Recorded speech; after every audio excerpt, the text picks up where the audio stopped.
tangi te titi, ka tangi te kaka, ka tangi huki a hau. Te hei wā mori ora. E nā iwi, e nā reo, e nā mana. E nā matawaka. Aere mai, piki mai, kake mai. I runga i te kaupapa o tēnei rā. Nā mate. Haere, haere, haere. Rātou te hunga wairoa ki a rātou. Tātou te hunga ora ki a tātou. E te rangatira o te Pūkenga here Tikanga Mahi. Ki nā iwi o te upuko o te ika a Maui. Tēnā koutou, tēnā koutou, tēnā koutou katoa. Aere mai ki a koutou, nā māngai, me nā kaimahi o te Pūkenga here Tikanga Mahi.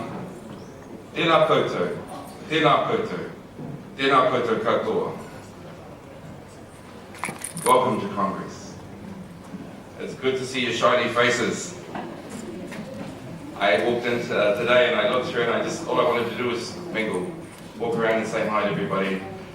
I know it's kind of my last chance to have a talk to you all, but I wish it was my first. It's wonderful to see you all here from all parts of our union. The Public Service Association, Te Pūkenga here Tikanga Mahi. We're here for 2 days of discussion, decision making and planning for the future. And we're here in a position of strength, still New Zealand's largest union. Having grown by more than 3,000 members since we last gathered in 2014. And looking across this room at our fabulous National Museum, I see a number of familiar faces, along with many new attendees. No matter if this is your first Congress or your 10th, hands up if it's the 10th. Thank you. That was 10 if you wanted to know. I'm looking forward to hearing your contributions over the coming days.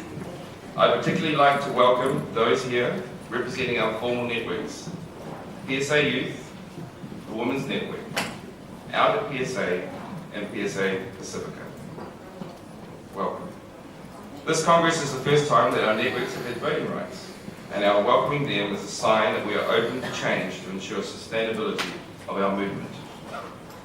We also have our beautiful guests here from Australia, an Indigenous group from the Australian Council of Trade Unions, and I warmly welcome you to Congress. Lastly, in 2015 we merged with the Southern Local Government Officers Union, making the PSA National Union of People Working in Local Government.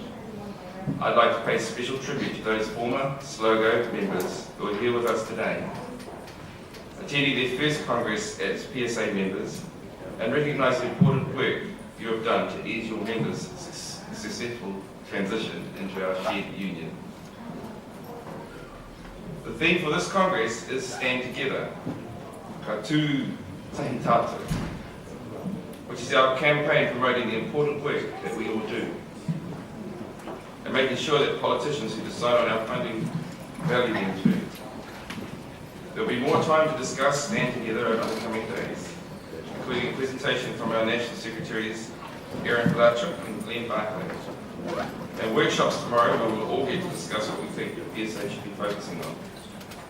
This is where you make decisions and have discussions about our future. Over the last 2 years we've made steady but significant progress on all 4 of our strategic goals. I'd like to take this opportunity to touch on them now. They will go into more detail today and we'll discuss the end report that you will receive. Building our union, Pāngia I tō tātou Uniana, is the first of our 4 strategic goals. Thanks to our 3,000 delegates, including all of you here today, we're growing as a union and we have done so for 8 of the last 10 years. Alongside our membership growth, our redevelopment delegate training program is helping to give our delegates the skills they need to strengthen the PSA in our workplaces. More than 900 delegates attending one of our courses in the past year, held in 15 cities and towns from Whangarei to Invercargill. Our union is only as strong as the people who have joined together to make it thrive. And what these numbers tell me is that we know how to build our union membership, which will give us the power to achieve our other 3 goals. The next of our goals is our strategic industrial agenda, transforming our workplaces. Whakahongia te wahi Mahi. Here's one of our biggest wins in the last couple of years. And it sits in the in-between travel agreement we negotiated with government and the employers of home support workers. I'm proud of the work done by our members, delegates and staff in this area. And I'd like to pay particular gratitude to the PSA Executive Board member and Christchurch home support worker, Jenny Goodman, who took the legal case that sparked the negotiation for this agreement.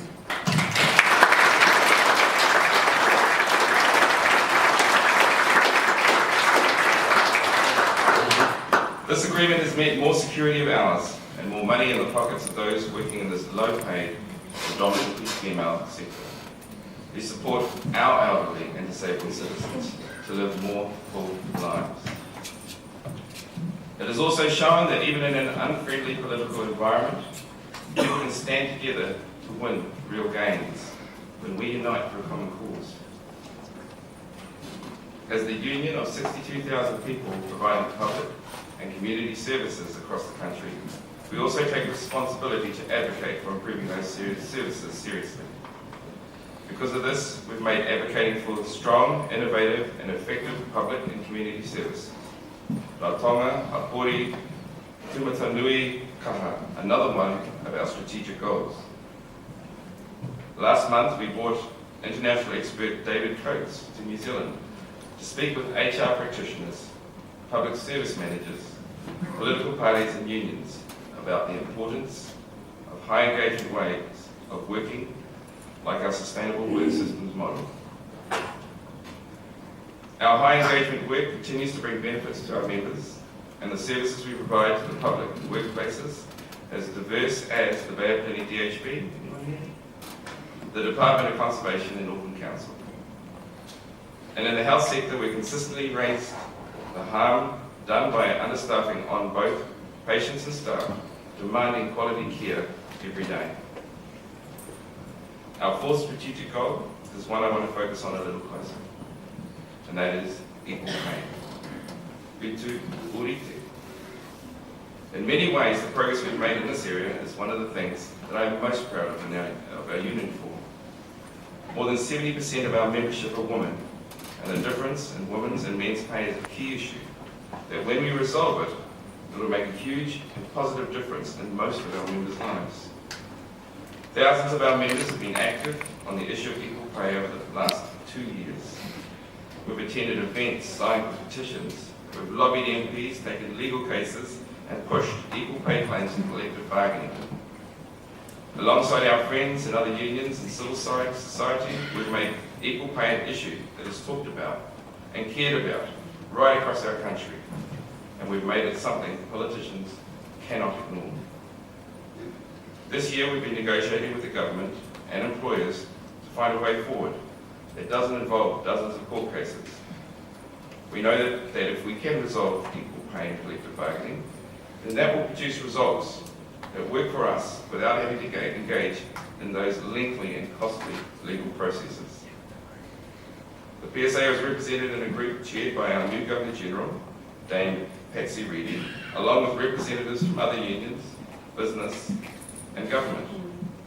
And we reached consensus on a set of principles and a process to resolve equal pay claims through bargaining.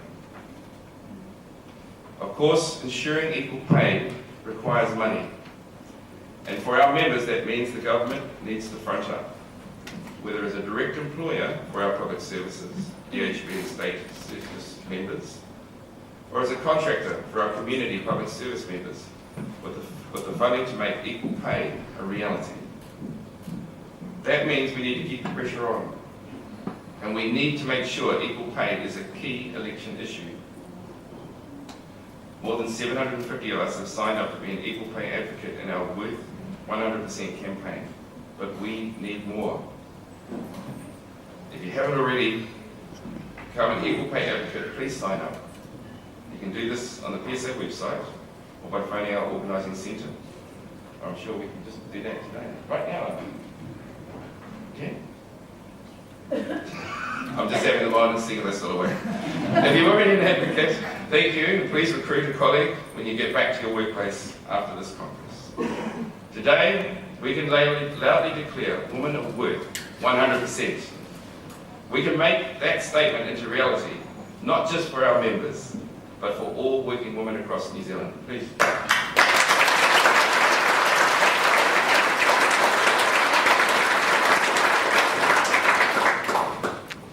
Making a better working life for all is the real core of what we do and why we're all here today.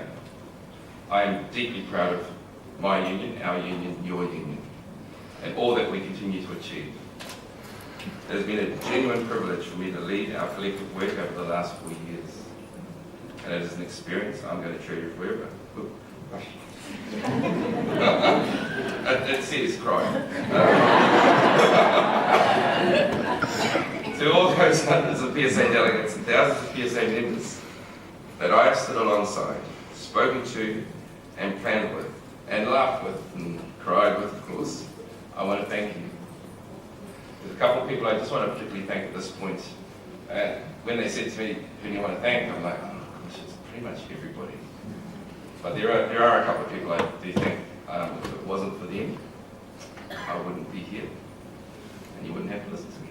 So you can thank them. One is Liz Byron. Liz has been my rock, and she's probably still been my rock somewhere. But I just want to personally thank Liz for her support and patience with me over the last 4 years. And the other one is, I can't see him here, but your hand up please, Dave Nender. Is this non-scary looking fellow at the back there, who is my work colleague at Ministry for Primary Industries. And right behind him is Liz Byron, so you can both, you're in my line, on the side, thank you. Please get a vote for me.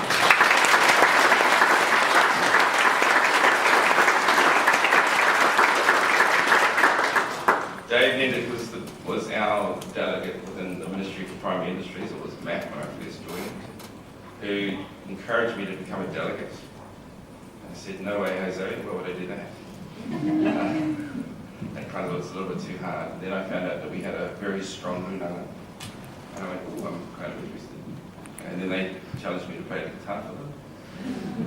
And the rest is history. So I just want to thank both of you from the bottom of my heart for making these last 4 years. And the next 4 years, I know that I'm going to continue. I'm not going, I'm not dying. I'm just moving aside so that we have more new, strong, fresh leadership. That sounds like what I was just telling the people in Porirua. Because that's what we do need for our union. And it has been so wonderful, and it has actually been a blast to be a part of this amazing, amazing movement. It is the highlight of my life. I actually said to people yesterday when I was out campaigning, I can't lie, I was campaigning. I said to them, look, the biggest 2 days of my life are happening Tuesday and Wednesday. But I'm going to go and talk to a college this afternoon about why I should be their mayor. And I just thought, wow, I'm actually, something that's so important to me, I'm actually realising what actually is important when you are actually working right there. And so I appreciate what you've allowed me to learn about how to be a leader. And I also appreciate that you've allowed me to share the type of leadership that I have grown into. Probably unique, some people will say. But I think that in everything that we've done together, that it's shown strength in numbers, it's shown strength in collectivism, and not only strength, but it's actually shown how when we come together and we bond for something that is right, it's actually deeper than that. It's actually quite spiritual, and it's actually quite normal. This is what humans do. This is what we do. We stand up for what is right. And we stand up at every level. And if you go back to when I was first talking to people, I was talking about the upside down triangle pyramid that we taught. It's actually our members who control our union. It's our members that make our union strong. And it comes down to the servants. And I'm your ultimate servant. So in that respect, I just want to thank you very much for the opportunity you've given me. But let's look forward. Let's not look back. Forward is where we're going. And we have 4 good candidates for president. And I wish the 4 of you good luck, because this is where it happens. I know that no matter who is successful in tomorrow's vote, you will all continue to contribute hugely to our union in the coming years. To everyone here, I look forward to spending the next 2 days with you, bar that little bit that I'm not campaigning. And I hope you leave tomorrow afternoon refreshed and energised to go back to your workplace and continue to work for a better working life for everyone. Nā reira, ngā mihi kia koutou. Thank you very much.